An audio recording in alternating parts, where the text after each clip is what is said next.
একটি গ্রামে থাকতো এক গরিব মা। তার স্বামী ছিল না, অন্যের বাসায় কাজ করেই কোনো রকমের সংসার চালাতো সে। তার একটা ছোট ছেলে ছিল। ময়লা ছেঁড়া জামা গায়ে দিয়েই সে খেলতে যেত গ্রামের বন্ধুদের সাথে। তার চোখে ছিল শুধু আকাশ ছোঁয়া স্বপ্ন। গ্রামের সব ছেলেরই ছিল সুন্দর সুন্দর সাইকেল, কিন্তু গরিব ছেলেটার কিছুই ছিল না, ছিল শুধু একরাশ না পাওয়া ইচ্ছে।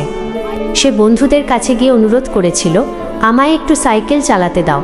কিন্তু বন্ধুরা সাইকেল তো দিলই না, উল্টো গরিব বলে তাকে মারধর করে তাড়িয়ে দিল।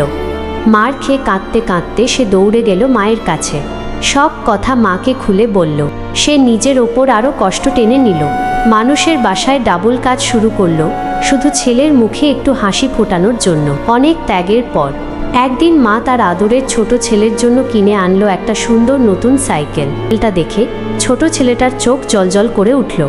সে খুশিতে মাকে জড়িয়ে ধরে বলল, মা, তুমি পৃথিবীর সেরা মা।